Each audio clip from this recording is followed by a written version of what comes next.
Good afternoon, fly babies. It's me, Kat, in case you didn't recognize me or something. Today we're going to talk about children's jobs and children's routines. So we're going to start with the end ones, the children's routines.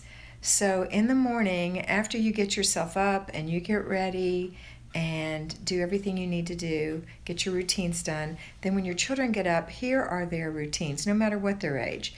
Make your bed, wash your face, brush your teeth, fix your hair, put on your clothes, hang your towel up, put your pajamas away, come to the kitchen, eat breakfast.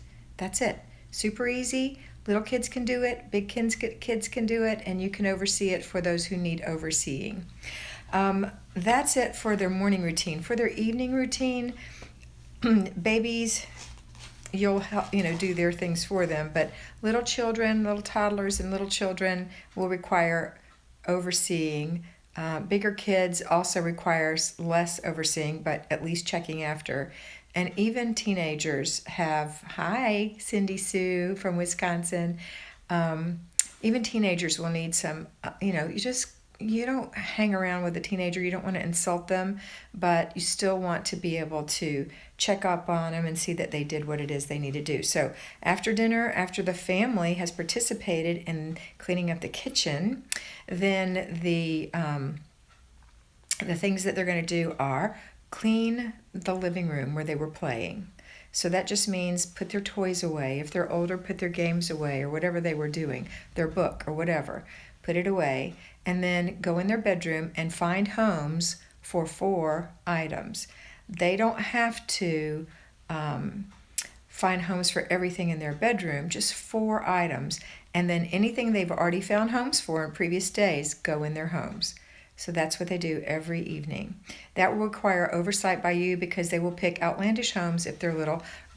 Do respect the homes they pick for their things, but do coordinate and oversee and urge them, and whatever word you want to use, get them to do things the way you want. For example, if you don't want their shoes thrown under the bed, then that's not a good home for shoes.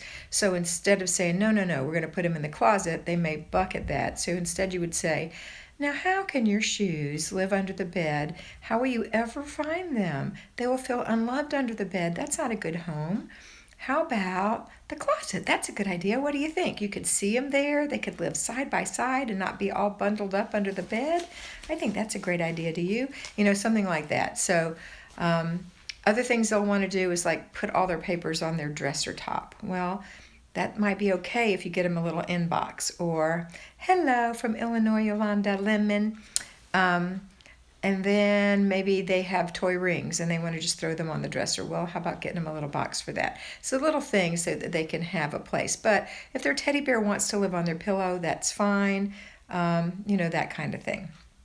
All right. And then, okay, so those are the 2 things. Pick up the living room. Hi from Texas, Amber Woodcock. Clean up the living room and then put 4 things in their home in their bedroom, plus put everything else that already has a home in their home. And so that's a game, that's a game. Can you remember where the home is for your doll? Yeah, my baby bed, whatever. So you can do it. All right. It will require your attention though on little kids. Hi from Utah. I used to live in Utah. It's beautiful, Kayla. I love it there. I lived in Sandy, kind of near Sandy. Okay. Hi from Texas also, Lauren Tatum. Hi, everybody. Keep telling me hi. It's so fun to have highs from you guys. Let's see, what else? Okay, then after they do that, if they take their bath at night or shower at night, they take their bath, put their dirty clothes in the basket or in the hamper, hang their towel up when they're done, put on their pajamas, brush their teeth. If you have a little girl with long hair, have her bring the comb or the brush to you so you can spray it and comb it out. And what else? And get a book. So we're going to read a story, or if it's a chapter book, you're only going to read 1 chapter. Do not ever read more than 1 chapter because you will be stuck doing it for many days and it's exhausting. So one chapter. And if you have several children, you can read a chapter book to all of them at the same time. You'll be surprised how much they'll get from it. Hey from Alice Shaw in Atlanta. Hey, Alice. Okay, where was I? Oh, so, see, I'm so sidetracked. The next thing we're going to talk about is jobs for your children. Jobs for your children. So I got these jobs for your children from the original book that I started out with in let's check the date, I think it's 83. Yep, 1983. This book was given to me. It's called The Sidetracked Home Executive. You can see I've taped it. It's by Pam Young and Peggy Jones. They're sisters. Here they are here they were back then. And Pam, the one with the straight hair, well, this one, still is doing things like this. So you can find her. I'll put a link on here for Pam Jones' website. But Pam Young's website. But I love these girls. They're so funny, and I used to enjoy it so much. And things are so different now. Like, they had a list of things to do, including returning pop bottles, which, we don't return cold drink bottles anymore, obviously. But they have a list that fell out of the book. It's kind of taped, but it fell out of the book. It's called Jobs for Your Children. So I'm going to read this to you because I think that we forget what kids can really do. So a 3-year-old child can get dressed and put away their pajamas. They can brush their hair. They can make their bed. They'll need help, but they can make it. They can fold clothes like washcloths or small articles. They can clear their meal dishes, which I've said before, if you can walk and carry a plate, you can clear your meal dishes. They can empty little waste baskets. They can pick up their toys before bed. And they can participate in story time. So those are 3-year-olds. So don't think your 3-year-old is a baby and can't do anything. They can do a lot of things, and they take a lot of pride in it. For your 5-year-old children, they can do all of the things I just said, and they can set the table. How many of us actually set the table anymore? It's such a nice, traditional, kind of old-fashioned thing to do. Try it. Just try it one night a week and see what that's like. I always had my children set the table, but my children are probably your age now. They're 39 and 36. So clean the bathroom sinks. They can do that. They can help clean and straighten their closets and their drawers. Keyword help. They can clean up after the pet. They can feed the pet if it doesn't require opening a can.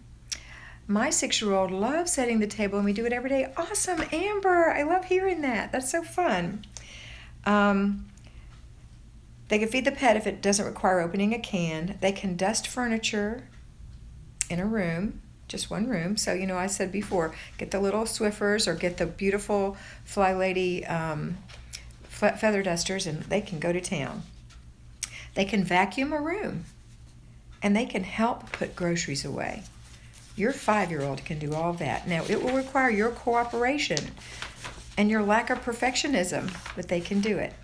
A 7-year-old can do all of the things I just said, plus empty the big garbage, sweep the sidewalks, help in the kitchen after dinner. Hello, girlfriend, Farmer Mima, love you.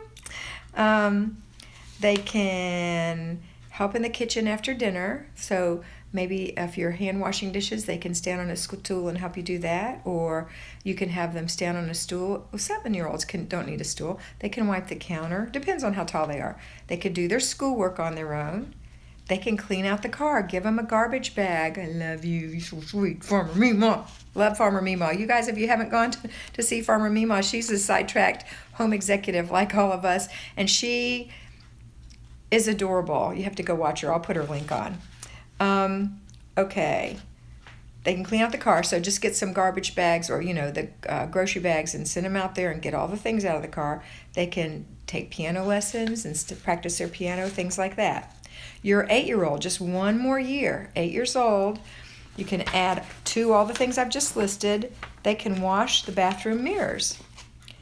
They can wash windows. They can wash floors and with little floors, like a small bathroom.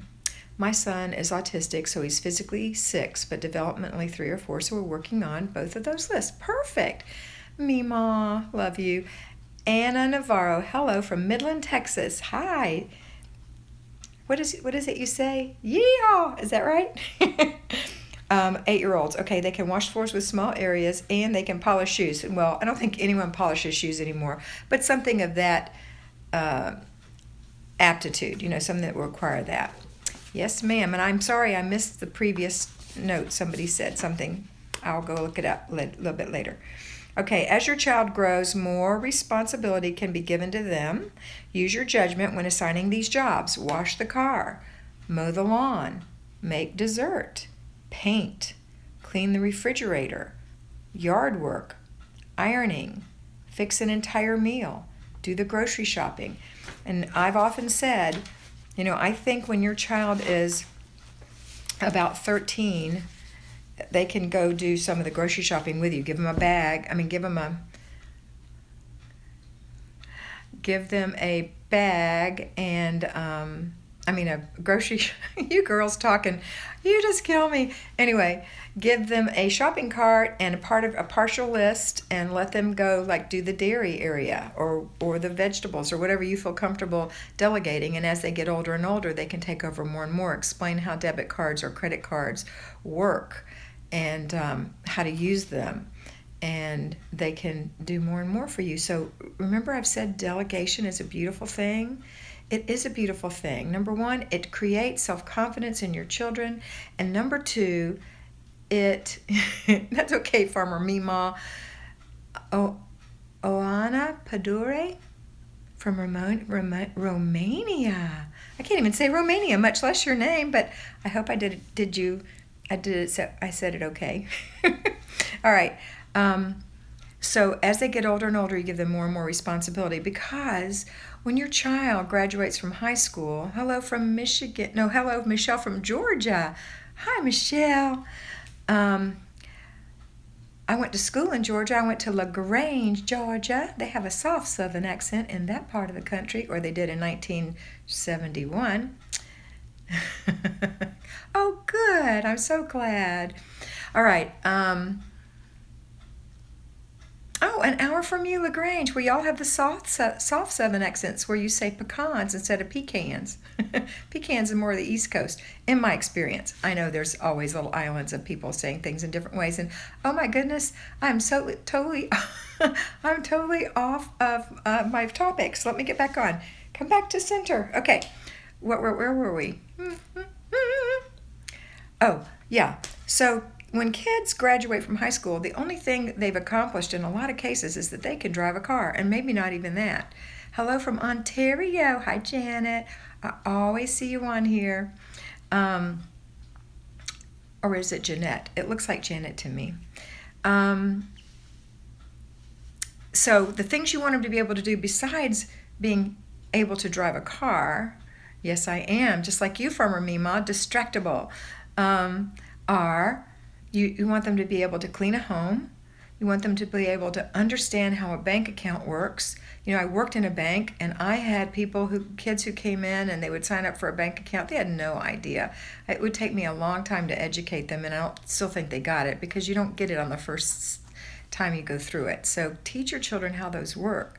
And teach them how to sign their name in cursive, please. It's very disturbing when they go to the bank and they print their name on their new checking account. It's bad. Anyway, so make a meal or make meals, buy groceries, keep the house clean, do their laundry, be able to drive, adult things, because they're young adults when they go to college, and they should be able to, it would be nice if they were able to do those things, because it makes it less stressful for them, and they have an air of confidence that takes them a long way. And that's the least things they need to be concerned about when they're starting off their individual own life. Even if they're in a dormitory, they're still more or less on their own compared to what it was like at home. So you want them to have that footing, that they know how to do laundry, and that they know how to balance a checkbook, and that they know how to make their money stretch. And then a couple years later, when they get their first apartment, they know how to run a household. And that's what you need to teach them.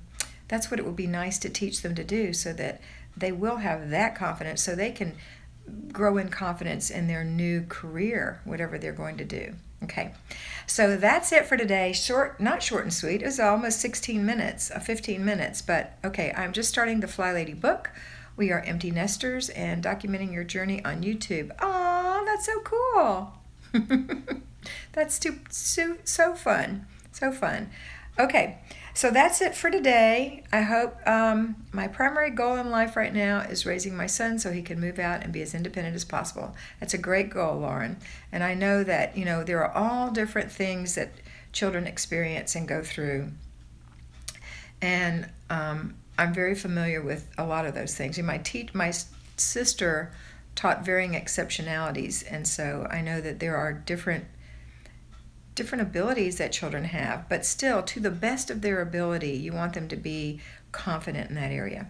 All right, that's it for today. I want you to have a fabulous day. I'm going to do live videos this whole week and no recordings because I just slipped away from my parents' home to come to my house for just an hour so I could do this video and water my plants and get back over there. Have a fantastic day, and always remember, you are beautiful. Bye. Thanks, you're welcome.